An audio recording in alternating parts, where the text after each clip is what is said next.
Hello student, कैसे हैं आप। आज के इस वीडियो में हम कक्षा 12 के अर्थशास्त्र विषय का एक इम्पॉर्टेंट क्वेश्चन याद करेंगे जो एग्जाम के लिए बहुत ही इम्पॉर्टेंट है। प्रश्न है, समष्टि अर्थशास्त्र के 4 महत्व लिखिए। उत्तर है समष्टि अर्थशास्त्र का महत्व। पहला है अर्थशास्त्र की कार्य प्रणाली को समझने में सहायक। दोस्तों, अर्थव्यवस्था की क्रियाशीलता को समझने के लिए समष्टिगत आर्थिक चरों का अध्ययन आवश्यक होता है, क्योंकि व्यष्टिगत आर्थिक चर आर्थिक प्रणाली के छोटे छोटे अंगों का व्यवहार चित्रित करते, परंतु अधिकांश देशों की समस्याएं कुल उत्पादन, कुल रोजगार, सामान्य मूल्य स्तर तथा भुगतान संतुलन में संबंधित होती है, जिनकी कार्य प्रणाली को समष्टि आर्थिक विश्लेषण के अभाव में समझना असंभव है। दूसरा है सूक्ष्म अर्थशास्त्र के विकास में सहायक।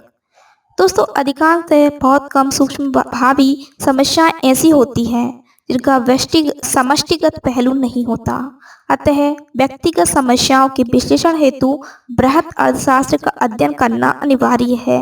जैसे किसी विशेष उद्योग इस्पात में मजदूरी का निर्धारण अर्थव्यवस्था में प्रचलित सामान्य मजदूरी स्तर से ही प्रभावित होता है।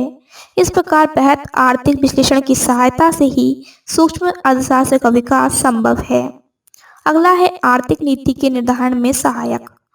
आजकल सरकार सभी प्रकार की अर्थव्यवस्था में उपयुक्त नीतियां निर्धारित करने के लिए उपाय अपनाती है। सरकार द्वारा अपनाई गई नीतियों का संबंध व्यक्तिगत इकाइयों से न होकर समूहगत इकाइयों से होता है।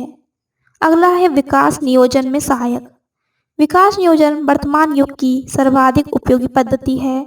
अल्प विकसित देशों के आर्थिक पिछड़ेपन को दूर करने के लिए तो विकास नियोजन की अत्यधिक आवश्यकता है।